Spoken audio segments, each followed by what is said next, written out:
இறை செய்திதான். இன்னும் அல்லாஹ் நபிகள் நாயகம் உத்தரவு போடுகின்றான், நபிகள் நாயகமே, இன்னா அன்சல்னா இலைக்கல் கிதாப பில் ஹக், நாம் உமக்கு இந்த வேதத்தை உண்மையை கொண்டு அருள் இருக்கின்றோம். எதற்காக? லி தஹ்கும பைனன் நாஸி பிமா அராக்கல்லாஹ், அல்லாஹ் உமக்கு எதை வழிகாட்டினானோ, அல்லாஹ் உமக்கு எதனை சொல்லி தந்தானோ அதன் அடிப்படையில் இந்த வேதத்தை கொண்டு மக்களுக்கு தீர்ப்பளிக்க வேண்டும். அப்ப நபிகள் நாயகம் ஸல்லல்லாஹு அலைஹி வஸல்லம் அவர்கள் அல்லாஹ் காட்டித்தராத ஒன்றை கொண்டு நமக்கு மார்க்கம் என்று போதிக்கவே மாட்டாங்க.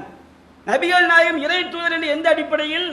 அல்லாஹ் கூறுகின்றான், யா அய்யுஹர் ரசூல் பல்லிக் மா உன்சில இலைக், இறை தூதரே முகமதே, அல்லாஹ்விடமிருந்து உமக்கு என்ன இறக்கப்பட்டதோ அதை நீ எடுத்துச் சொல். நபிகள் நாயகம் இறை தூதர் சொல்றோம் பாருங்க.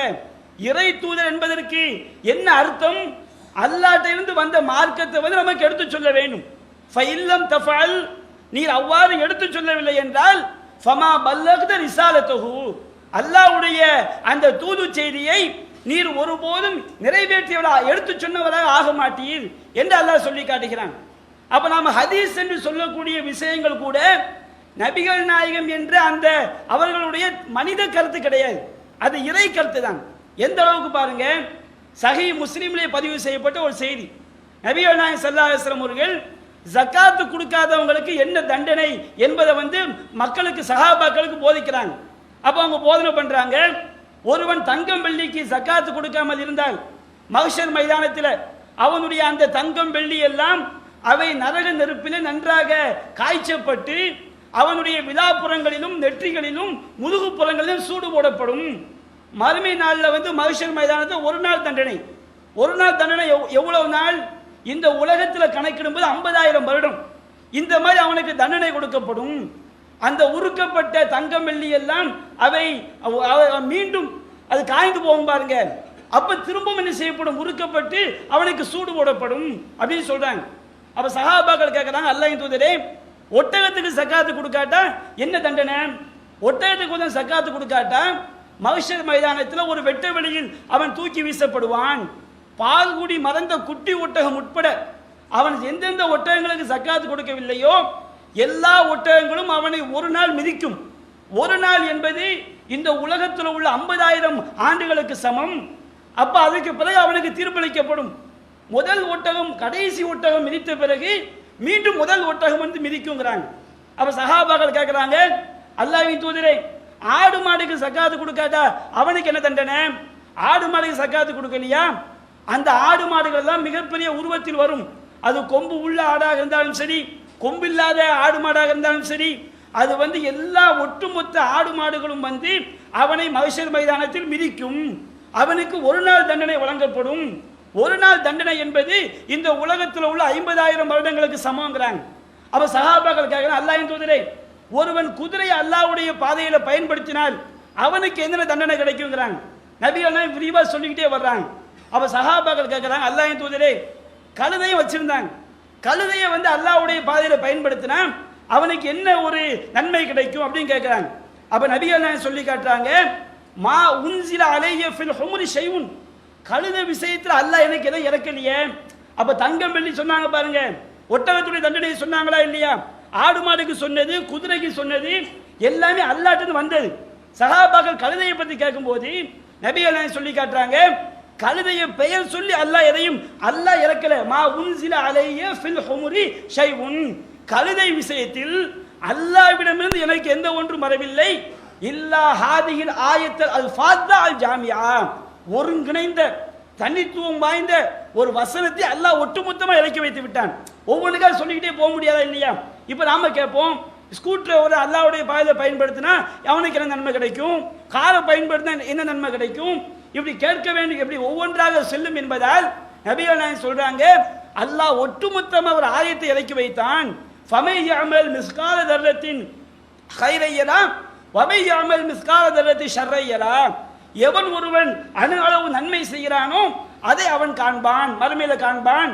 எவன் ஒருவன் அணு அளவு தீமை செய்கிறானோ அதை அவன் மறுமையில் காண்பான். இங்க நீங்க எதை சிந்திக்க வேண்டும்? இந்த ஹதீஸ்ல வந்து நபிகள் நாயகம் ஒவ்வொன்றுக்கும் சிறப்பை சொல்லும் போதும் அழகா சொல்றாங்க, இது எல்லாமே எனக்கு அல்லாஹ்விடமிருந்து வந்தது. கழுதையை பற்றி குறிப்பிட்டு வரவில்லை. அப்ப அது கழுதையை பற்றி குறிப்பிட்டு பெயர் சொல்லி வராதனால் நபிகள் நாயகம் சொல்றாங்க, அல்லாஹ் எனக்கு அதை பத்தி இறக்கி வைக்கல, ஒட்டுமொத்தமா ஒரு ஆயத்தை அல்லாஹ் தந்து விட்டான் அது நபிகள் நாயகம் சொல்லி காட்டுறாங்க. அது போன்று சஹீஹுல் புகாரில 7310வது ஹதீஸா பதிவு செய்யப்பட்டிருக்கு. நபிகள் நாயகம் ஸல்லல்லாஹு அலைஹி வஸல்லம் அவங்களுடைய பயான்களை அதிகம் ஆண்கள் தான் கேட்கிறாங்க. பெண்களுக்கு அந்த மாதிரி வாய்ப்பு கிடையாது. அவங்க 5 வேளை தொழுகை பள்ளிக்கு வருவது கட்டாயம் கிடையாது. ஆண்களை போன்று எப்போதும் நபிகள் நாயகத்தில் இருக்க முடியாது. அப்ப பெண்கள்லாம் நபிகள் நாயகத்தை கோரிக்கை வைக்கிறாங்க, அல்லாஹ்வின் தூதரே, தஹப்பர் ரிஜாலி ஹதீஸி, உங்களுடைய பயான்களை எல்லாம் ஆண்கள் தான் கேட்கிறார்கள், நீங்கள் எங்களுக்கென்று ஒரு நாளை நிர்ணயம் செய்ய வேண்டும். சஹாபி பெண்கள் எப்படி கோரிக்கை வைக்க நபிகள் நாயகத்திட, நீங்க எங்களுக்கென்று ஒரு நாளை நிர்ணயம் செய்து து அல்லிமுனா மிம்மா அல்லமக்கல்லா, அல்லாஹ் உங்களுக்கு என்ன கற்றுக் கொடுத்தானோ அதை நீங்கள் எங்களுக்கு கற்றுத்தர வேண்டும். சஹாபாக்கள் இஸ்லாம் எப்படி வழங்குறாங்க பாருங்க. நபிகள் நாயகமே நீங்க சுயமா எங்களுக்கு சொல்லுங்கன்னு சொல்லல. சஹாபி பெண்கள் கோரிக்கை வைக்கிறாங்க, நபிகள் நாயகமே எல்லா பயானையும் ஆண்கள் கேட்கிறாங்க, நீங்க எங்களுக்கென்று ஒரு நாளை ஒதுக்குங்கள். ஒரு நாளை ஒதுக்கி என்ன போதிக்க வேண்டும்? சஹாபாக்கள் இஸ்லாத்தை தௌஹீத் ரொம்ப தெளிவா வழங்குறாங்க. இஸ்லாத்துல மனித கருத்துக்கு இடமே கிடையாது என்பதை ரொம்ப அற்புதமா அந்த பெண்கள் சொல்றாங்க. எப்படி சொல்றாங்க? து அல்லிமுனா மிம்மா அல்லமக்கல்லா, அல்லாஹ் உங்களுக்கு என்ன கற்றுத் தந்தானோ அதை நீங்கள் எங்களுக்கு கற்றுத்தர வேண்டும். அப்ப நபிகள் நாயகம் பெண்களுக்கு என்று ஒரு பயானை ஏற்படுத்தி அல்ல சொல்றாங்க, அல்லமஹுன்ன மிம்மா அல்லமஹுல்லா, அல்லாஹ் நபிகள் நாயகத்திற்கு என்ன கற்றுக் கொடுத்தானோ அதை அந்த பெண்களுக்கு நபிகள் நாயகம் செய்தார்கள், கற்றுக் கொடுத்தார்கள். நபிகள் நாயகம் அந்த பெண்களுக்கு பயான் பண்றாங்க அல்லாஹ் சொன்ன விஷயத்தை. ஒரு பெண்ணுக்கு 3 குழந்தை பிறந்து இறந்து விட்டால் அந்த 3 குழந்தைகளும் அந்த பெண்ணை நரகத்திலிருந்து தடுக்கின்ற ஒரு திரையாக ஆகுங்கிறாங்க. அப்ப ஒரு பெண்ணு கேட்கிறாங்க, அல்லாஹ்வின் தூதரே, ஒரு பெண்ணுக்கு 2 குழந்தையை பறி கொடுத்துட்டாலும் இது நன்மை கிடைக்குமாங்கிறாங்க. அப்ப நபிகள் நாயகம் சொல்லி காட்டுறாங்க, 2 குழந்தையை பறி கொடுத்தாலும் இந்த நன்மை கிடைக்கும். அப்ப அந்த பெண்கள் எப்படி கோரிக்கை வைக்கிறாங்க பாருங்க நபிகள் நாயகத்திட்ட. நபிகள் நாயகமே அவங்க இறை தூதரை என்ன அர்த்தம் வழங்குறாங்க, அல்லாஹ் உங்களுக்கு என்ன சொல்லி தந்தானோ அதை நீங்கள் எங்களுக்கு சொல்லித்தர வேண்டும் என்று செய்றாங்க, கோரிக்கை வைக்கிறாங்க. சஹாபாக்கள் நபிகள் நாயகத்துடைய இஸ்லாம் என்றால் எது என்பதை ரொம்ப தெளிவாக செஞ்சிருக்காங்க. நபிகள் நாயகம் போதிச்சிருக்கிறாங்க, சஹாபாக்கள் விளங்கி இருக்கிறாங்க. அது போன்று புகாரில 4747வது செய்தி ஒரு செய்தி வருது. ஹிலால் இப்னு உமையா நபித்தோழர். இந்த நபித்தோழர் தன்னுடைய வீட்டுக்கு வர்றார். வீட்டுக்கு வந்தால் அவனுடைய மனைவி இன்னொரு மனிதரோடு விபச்சாரம் பண்ணிக்கிட்டு இருக்கிறாங்க. இவர் கண்ணால பார்க்கிறார் அந்த காட்சியை. அப்போ ஒரு கணவனுக்கு எப்படி இருக்கும்? இந்த மாதிரி தன்னுடைய மனைவி இன்னொரு ஆணோட அவர் சொல்றார், நபிகள் நாயகத்தை வர்றார், அல்லாஹ்வின் தூதரே, என்னுடைய மனைவியின் மீது இன்னொரு ஆணை நான் காண்கிறேன், நான் என்ன செய்ய வேண்டும் அப்படிங்கிறாங்க. இஸ்லாத்தில் என்ன சட்டம், அது வரைக்கும் என்ன வகை வந்திருக்குது? எந்த பெண்ணா இருந்தாலும் சரி, மனைவி மட்டும் கிடையாது, எந்த பெண் மேல அவதூறு சொன்னாலும் ஒரு குற்றச்சாட்டு வைத்தாலும் 4 சாட்சியை கொண்டு வரணும்.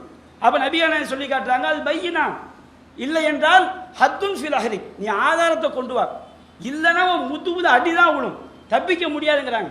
அப்ப அவர் கேட்கிறார், அல்லாஹ்வின் தூதரே, எங்களுடைய மனைவி மேல இன்னொருத்தன் படுத்து கிடப்பான், அதுக்கு போய் 4 பேரை கூப்பிட்டு நீங்க பாருங்கன்னு ஆதாரத்தை காட்டிக்கிட்டு இருப்போமா என்று அவர் சொல்லிவிட்டு அந்த சஹாபி நபிகள் நாயகத்தை பார்த்து வார்த்தையை பயன்படுத்துகிறார், ஃபலியுனஸ்ஸிலன்னல்லாஹு மா யுபர்ரிஉ லஹ்ரி மினல் ஹத், அல்லாஹ் தஆலா என்னுடைய முதுகை அந்த தண்டனையிலிருந்து காப்பாற்றக்கூடிய வசனத்தை அல்லாஹ் இறக்கி வைப்பான்.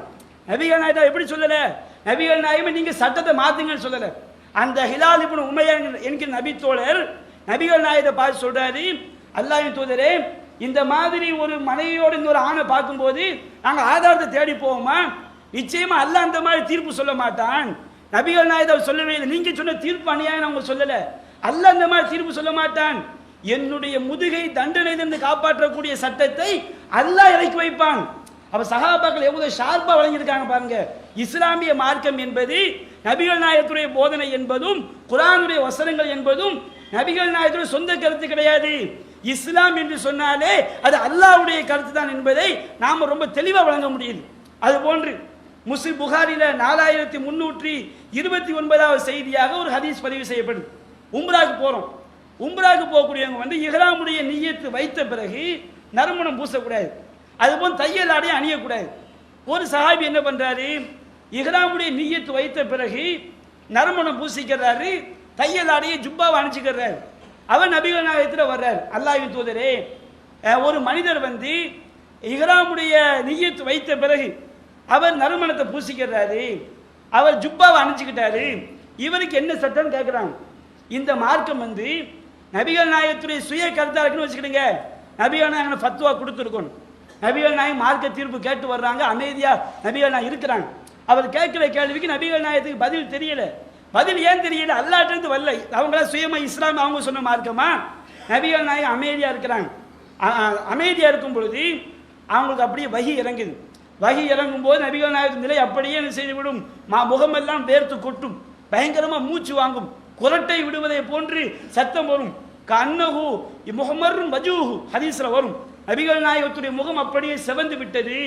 எகித்து அவர்கள் கடுமையாக குரட்டை விடுபவரை போன்று செய்தார்கள், சப்தமிட்டார்கள். அந்த வகி வந்து நீங்கும் போது அப்படியே அவங்க என்ன செய்வாங்க, நார்மல் நிலைக்கு வந்துடுவாங்க. நபிகள் நாயகம் நார்மல் நிலைக்கு வந்தவனை கேட்கிறாங்க, எங்கிட்ட இந்த உம்ராவை பத்தி கேள்வி கேட்டார அந்த ஆளை எங்கப்பாங்கிறாங்க. அவர் வர்றார். அவர் வந்து நபிகள் நாயகம் சொல்றாங்க, நீ வந்து அந்த மனம் பூசணியா இல்லையா, அந்த மனத்தை நன்றாக 3 தடவை தண்ணீரை வைத்து கழுவி விடு, ஜுப்பாவனை கழட்டுரு. உம்ராக்கு என்ன செய்யக்கூடாது, இஹ்ராமுடைய நியத்து வச்ச பிறகு தையலுடைய ஆடை அணியக்கூடாது. அந்த ஆடை நீ கழட்டி விட்டு நீ ஹஜ்ஜில் எப்படி செய்வியோ அது போன்று உம்ராவிலும் நீ செய்து கொள். இந்த ஹதீஸ் யோசித்து பாருங்க. நபிகள் நாயகத்திலும் ஒரு கேள்வி கேட்கப்படுகிறது. கேள்வி கேட்டவுடன் அவங்க உடனே பதில் சொன்னாங்களா? இதையெல்லாம் எதற்கு நான் சொல்கிறேன், நாம் விளங்க வேண்டும். நபிகள் நாயகத்துடைய போதனைகள் இருக்கு பாருங்க, இது மனித கருத்து கிடையாது. எந்த ஒரு சட்டமும் அவங்க சொன்னது கிடையாது. அல்லாஹ்விடம் இருந்துதான் மார்க்கத்துடைய ஒவ்வொரு வழிகாட்டுதலும் வந்திருக்குது. நபிகள் நாயகத்தை உம்ரா பத்தி கேள்வி கேட்கப்படுது, அவங்க ஒன்றும் செய்யல, பதில் சொல்லல. அல்லாஹ்வுடைய வஹி வந்தவன தான் பதில் சொல்றாங்க. அது போன்று புகாரில வந்து 3938வது செய்தியா ஒரு ஹதீஸ் பதிவு செய்யப்படுது. அப்துல்லா இப்னு சலாம் ஒரு யூத மத அறிஞர். அந்த யூதர் வந்து நபிகள் நாயகத்தை வர்றாரு. நபிகள் நாயகம் சொல்றாரு, நபிகள் நாயகமே, நான் உங்களிடம் 3 விஷயங்களை பற்றி கேள்வி கேட்பேன். லா யஅலமுஹுன்ன இல்லா நபியும், ஒரு நபியை தவிர வேறு யாரும் இதை அறிய முடியாது. நீங்க நபியா இல்லையா டெஸ்ட் பண்றதுக்கு நான் 3 கேள்வி கேட்பேங்கிறாரு. அவர் முதல் கேள்வி கேட்கிறாரு, அவ்வளவு அஷ்ராத்தி சாகா, கியாமத் நாளுடைய முதல் அடையாளம் என்ன அப்படின்னு கேட்கிறாரு. அடுத்து கேட்கிறாரு, சொர்க்கவாசிகள் வந்து முதல்ல சொர்க்கத்துக்கு போன உடனே அவங்களுக்கு கொடுக்கப்படக்கூடிய சாப்பாடு என்னன்னு கேட்கிறாரு. 3வது கேள்வி கேட்கிறாரு, ஒரு குழந்தை வந்து தகப்பனுடைய சாயல்ல பிறக்குது, இது தாயுடைய சாயல்ல பிறக்குது, இதுக்கு என்ன காரணம்? 3 கேள்வியை கேட்கிறாரு. அப்ப நபிகள் நாயகம் பதில் சொல்றாங்க அவருக்கு, நீ 3 கேள்வியை கேட்ட, அக்பரணி பிஹி ஜிப்ரீல் ஆனிஃபன், இப்பதானே ஜிப்ரீல் வந்து இந்த 3 கேள்வி பதிலை சொல்லி தந்துட்டு போறாரு. எப்படி இஸ்லாம் எப்படி வருது பாருங்க. நபிகள் நாயகத்துக்கும் அல்லாஹ்க்குள்ள தொடர்பு வந்து ரொம்ப மின்னல் வேகத்தில் நடக்கும். அப்ப நபிகள் நாயகம் சொல்றாங்க, அக்பரணி பிஹி ஜிப்ரீல் ஆனிஃபன், இந்த 3 கேள்விக்கும் பதில வந்து ஜிப்ரீல் இப்பொழுதுதான் சொல்லி தந்து விட்டு செல்கிறார் என்று சொல்லிவிட்டு நபிகள் நாயகம் பதில் சொல்றாங்க. என்ன பதில் சொல்றாங்க? கியாமத் நாளுடைய முதல் அடையாளம் ஒரு மிகப்பெரிய ஒரு புகை மூட்டம். அந்த புகை மூட்டம் வந்து கிழக்கு பகுதியிலிருந்து எல்லா மக்களையும் மேற்கு பகுதியில் ஒன்று சேர்க்கும். சொர்க்கவாசிகள் சாப்பிடக்கூடிய முதல் சாப்பாடு வந்து ஜியாதத்து கபிதில் ஹூத், ஒரு பெரிய மீனுடைய நுரையீரலின் சதை பகுதி அப்படின்னு சொல்லி காட்டுறாங்க. அது போன்று ஒரு குழந்தை தாயுடைய சாயல்லையோ தகப்பனுடைய சாயல் ஏன் பிறக்குது? தாயுடைய அணுவும் அந்த தந்தையுடைய அணுவும் இணையும் பொழுது, அந்த கருமுட்டை உருவாகும் பொழுது தாயுடைய அந்த அணுக்களின் சதவீதம் மிகைத்திருந்தால், நபிகள் சொல்லி காட்டுறாங்க, தாயுடைய அந்த தண்ணீர் அவங்க அந்த காலம் அந்த வார்த்தையை பயன்படுத்தி இருக்கிறாங்க, தாயுடைய அந்த இந்திரியம் மிகைத்திருந்தால் குழந்தை தாயுடைய சாயல்ல பிறக்கும். அந்த கருமுட்டை உண்டாகும் போது அதுல உள்ள அதிகப்படியான மிகைத்திருப்பது தகப்பனுடைய அந்த நீராக இருந்தால் குழந்தை வந்து தகப்பனுடைய சாயல்ல பிறக்கும். இது இன்றைக்கு விஞ்ஞானத்தில் கூட நிரூபிக்கப்பட்ட ஒரு உண்மையா இருக்குது. அப்ப நபிகள் நாயகம் ஸல்லல்லாஹு அலைஹி வஸல்லம் அவங்க வந்து அப்துல்லா இப்னு சலாம் 3 கேள்வி கேட்கிறாங்க. பதில் இவங்க சுய அறிவு கிடையாது. எங்கிருந்து வருது? மார்க்கத்தை பத்தி கேட்கும் பொழுது ஜிப்ரீல் வந்து என்ன செய்றாரு, அந்த 3 கேள்விக்கும் பதிலை சொல்லி கொடுத்து செல்கிறார். நாம தொழுகிறோம் பாருங்க, இந்த தொழுகை நபிகள் நாயகம் சுயமா செஞ்சு காட்டினதா? தக்பீர் கட்டுறது, நாம் ருக்கு செய்யறது, இது எல்லாம் நபிகள் நாயகத்துடைய சுய அறிவே கிடையாது. சுய அறிவு என்று அவங்களா தீர்மானித்தது கிடையாது. தப்பா வழங்கிடக்கூடாது, நபிகள் நாயகத்துக்கு அறிவுதான் வழங்கிடக்கூடாது. மார்க்கத்தில் வந்து டிசைடு பண்ணக்கூடிய அதிகாரம் அல்லாஹ் ஒருவனுக்கு மட்டும்தான். திருமதியில வந்து 138வது செய்தியா வருது. நபிகள் நாயகம் சொல்லி காட்டுறாங்க, அம்மனி ஜிப்ரீல் இந்தல் பைத்தி மர்ரத்தை, இந்த 5 வேளை தொழுகை இருக்கு பாருங்க, இந்த தொழுகையை வந்து கடமையாக்கப்பட்டவுடன் காபத்துல்லாக்கு வந்து ஜிப்ரீல் 2 நாள் தொலை வச்சு காட்டுறார், 2 தடவை. முதல் நாள் ஆரம்ப வக்திலே தான் அவன் தொலை வச்சு காட்டுறார். 2வது நாள் கடைசி வக்து. இப்ப லுகர் வக்து வருதுன்னு வச்சுக்கிடுங்க, சூரியன் உச்சி சாய்ந்தவுடன் லுகருடைய வக்து ஆரம்பிக்குது. முதல் நாள் ஆரம்ப வக்துல வந்து தொழுகை நடத்தி காட்டுறார். லுகருடைய வக்து எப்போ முடியுது? ஒரு பொருளுடைய நிழல் அதே அளவுக்கு வந்துட்டுனா லுகர் வக்து முடியுது, அசர் வக்து ஆரம்பிக்குது. அப்ப அந்த அளவுக்கு ஒரு பொருளுடைய நிழல் அதே அளவுக்கு வரும்போது 2வது நாள் செய்றாரு, லுகரை தொலை வச்சு காட்டுறாரு. இப்படி ஒவ்வொரு தொழுகையும் முதல் நாள் ஆரம்ப நேரத்தில் ஜிப்ரீல் நபிகள் நாயகம் தொலை வைக்கிறார். தக்பீர் கட்டுறது முதல். இன்னைக்கு சார்க்க நினைக்கிறாங்க நம்ம நெஞ்சில கட்ட அழுத்தி சொல்லும் போது இதெல்லாம் மார்க்கத்தில் என்னப்பா விஷயம், இது மார்க்கத்தில் வந்து இது உங்க இந்த மார்க்கத்தில் கருத்து சொல்வது உங்க அத்தாவுடைய அதிகாரமா, ஆலிம் சாவுடைய அதிகாரமா? படைத்த ரப்பூல் ஆலமீன் அகில உலகத்தையும் படைத்தவன் ஜிப்ரீல் அனுப்பி சொல்லி கொடுத்த மேட்டர். இதுல சாதாரண விரல செய்கிறது சாதாரண மேட்டர்.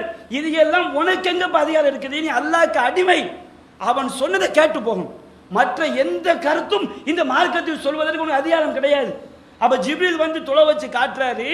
நபிகள் நாயகம் தொலை வைத்து காட்டிவிட்டு சொல்கிறார், யா முஹம்மத் ஹாதா வக்துல் அன்பியா மின் கப்லிக், முஹம்மதே உமக்கு முன்னர் அனுப்பப்பட்ட நபிமார்களுக்கும் இதுதான் தொழுகை நேரம். அதுபோன்று வல் வக்து ஃபீமா பைன ஹாதில் வக்தைனி, தொழுகை நேரம் என்பது 2 நாள் அவங்க தொழுது காட்டினா பாருங்க, ஒரு தொழுகை ஆரம்பத்திலும் அதன் கடைசி நேரத்திலும், இதற்கு இடைப்பட்ட நேரம் தான் உங்களுக்கு தொழுகைக்குரிய நேரம். இந்த மார்க்கத்தில் வந்து அப் டு பாட்டம் நிறைய விஷயங்களுக்கு ஜிப்ரீல் வந்து நமக்கு தெரியாது.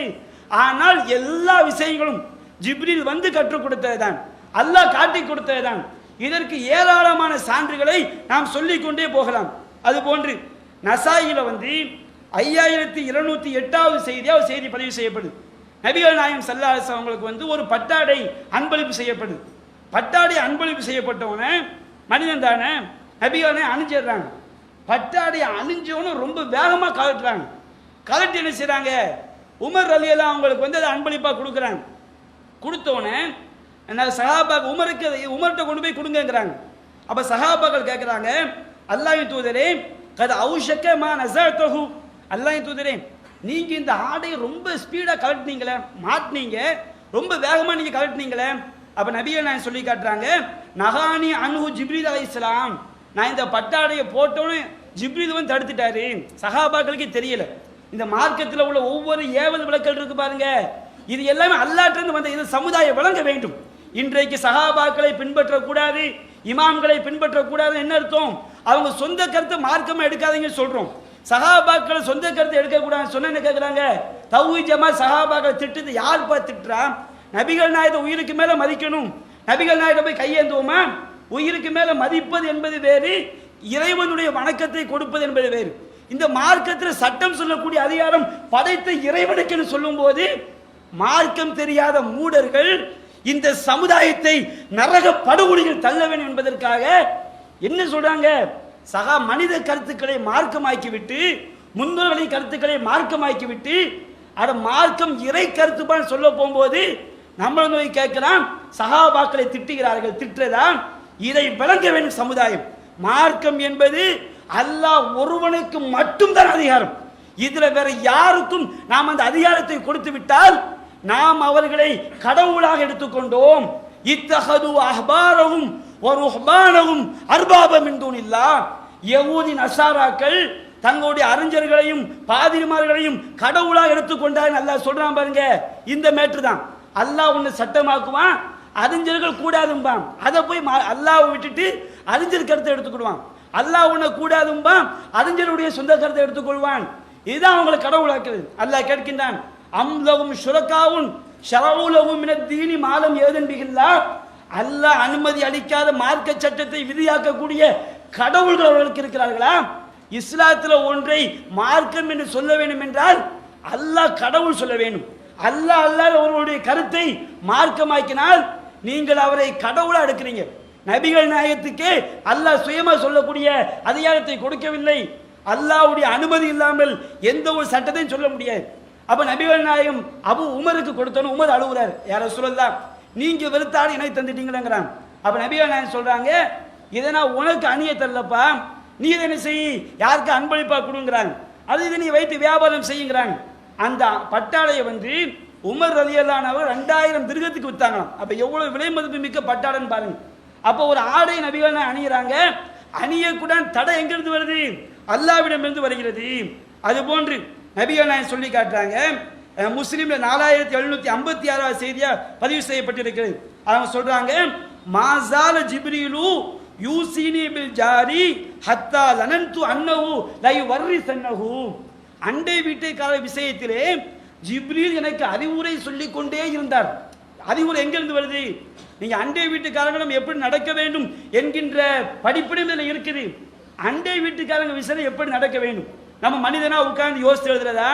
அங்க ஜிப்ரீல் வந்து சொல்றாரு, அண்டை வீட்டுக்கார விஷயத்தில் நான் எப்படி நடக்க வேண்டும் என்று ஜிப்ரீல் எனக்கு அறிவுரை சொல்லிக் கொண்டே இருந்தார்.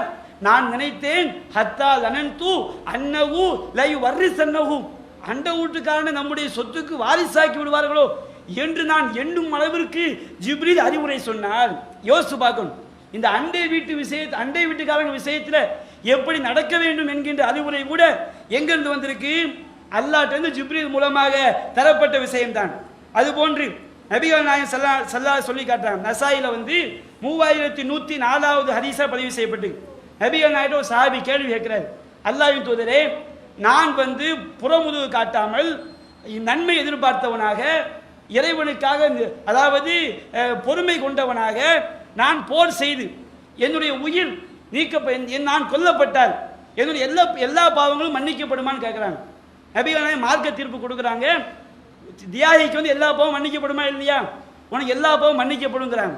சொல்லி முடிச்ச மறு வினாடி கேட்குறாங்க, என்னை கேள்வி கேட்டது யாருப்பாங்கிறாங்க. யார சொல்ல, நான் தான் கேட்டேன். நீங்க என்ன கேள்வி கேட்டீங்க? முதல்ல ஒரு கேள்வி கேட்கப்படுது, நபிகள் மார்க்க தீர்ப்பு சொல்லிடுறாங்க. அடுத்த வினாடி கேட்குறாங்க, கேள்வி கேட்டது யாரு? யார சொல்ல, நான் தான் கேள்வி கேட்டேன். என்னப்பா கேள்வி கேட்ட? அல்லாஹ்வின் தூதரே, ஒரு மனிதன் புறமுதுகு காட்டாமல் நன்மை எதிர்பார்த்து உறுதி கொண்டவனாக பின்வாங்கி செல்லாமல் உயிரை கொடுத்தால் அவனுக்கு பாவங்கள் மன்னிக்கப்படுமா?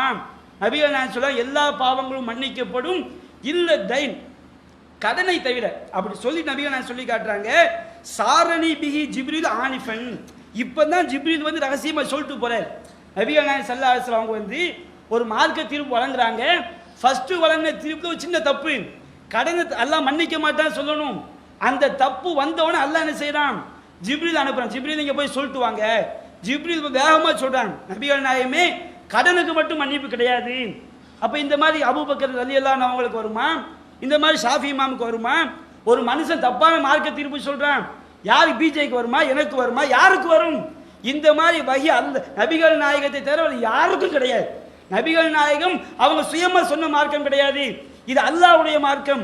அப்ப இதை வழங்க வேண்டும். நாம ஒருவரை மதிப்பது என்பது வேறு, அல்லாஹ்வுடைய அதிகாரத்தை கொடுப்பது என்பது வேறு. நாம ஹதீஸ்கள்ல பார்க்கிறோம், புகாரில 7462வது செய்தியா வருகிறது. நபிகள் நாயகத்தை கேட்கிறாங்க, யூதர்கள் உயிரை பற்றி எஸ்அலூனக அனிர் ரூஹ், ரூஹ் என்ற என்ன கேட்கிறாங்க. நபிகள் நாயகம் பதில் தெரியல, அல்லாஹ் வஹி இறக்குறான். எஸ்அலூனக அனிர் ரூஹ் குல் ரூஹு மின் அம்ரி ரப்பி, நபியே, ரூஹ் என்றால் என்னவென்று கேட்கிறார்கள். ரூஹ் என்பது அல்லாஹ்வுடைய அதிகாரத்தில் உள்ளது.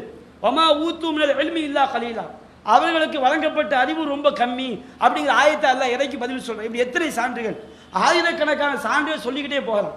ஒரு தடவை முஸ்லீம்ல முதல் ஹதீஸ், ஒரு மனிதர் வர்றாரு, நபிகள் நாயகத்தோட ஒட்டி உரசி உட்கார்ந்து கொண்டு இஸ்லாம் என்றால் என்ன, ஈமான் என்றால் என்ன, இஹ்சான் என்றால் என்ன, கியாமத் நாளுடைய அடையாளங்களை பத்தி என்ன செய்யறாரு அவர் கேட்கிறாரு. நபிகள் நாயகத்தை கேள்வி கேட்கிறாங்க, நபிகள் நாயகம் பதில் சொல்றாங்க. பதில் சொன்ன பிறகு அவர் என்ன செய்யறாரு, அந்த நீங்க சொன்ன பதில் கரெக்டுங்கிறாரு. அந்த மனிதர் எஞ்சி போறாரு. நபிகள் நாயகம் சஹாபாக்களை கேட்கிறாங்க, வந்தது யார் தெரியுமா? சஹாபாக்கள் தெரியல வந்தது யாருன்னு. நபிகள் நாயகம் சொல்றாங்க, ஃபைன்னஹு ஜிப்ரீல் ஜாஅக்கும் லியுஅல்லிமுக்கும் தீனக்கும், வந்த ஜிப்ரீல் உங்கள் மார்க்கத்தை உங்களுக்கு கற்றுத் தருவதற்காக வந்தார். ஜிப்ரீல்னா ஜிப்ரீல் அவர் சுய கருத்தை சொல்ல மாட்டாரு, அல்லாஹ் சொன்ன செய்தி என்ன செய்வாரு, மக்களிடம் சொல்வார். எனவே அன்பிற்குரிய பெரியோர்களே, தாய்மார்களே, இஸ்லாம் என்பது இறைவனுடைய மார்க்கம். இதுல மனித கருத்துக்கு என்ன கிடையாது, எந்த விதமான இடமும் கிடையாது என்கின்ற தௌஹீதை நாம் வழங்க வேண்டும். இந்த இறைவன் அல்லாத மனித கருத்துக்களை நாம் மார்க்கமாக எடுத்துக்கொண்டால் நாம் இறைவனுக்கு இணை கற்பித்த மக்களாக நரகத்தில் போய் சேர்ந்து விடுவோம். அல்லாஹ் தஆலா அப்படிப்பட்ட கொடும் ஷிர்க்கை விட்டும் நம்மை காப்பாற்றுவானாக என்று கூறி என்னுடைய முதல் உரையை நிறைவு செய்கின்றேன். அன்பிற்குரிய சகோதரர்களே, பல ஊர்களுக்கும் சில நாடுகளுக்கும் ஏகத்துவ பிரச்சாரத்திற்காக செல்லும் பொழுது இந்த சத்திய கொள்கைக்கு எதிரான பிரச்சாரர்கள், குறிப்பாக தௌஹீது கொள்கைக்கு ஆப்போசிட்டா தௌஹீது போர்வை இருப்பாங்க பாருங்க, சலஃபு கொள்கை என்று சொல்லக்கூடியவர்கள் மதுகப்பு தௌஹீது தர்கா வழிபாடு எதிர்ப்பாங்க, மதுகப்பு ஆதரிப்பாங்க.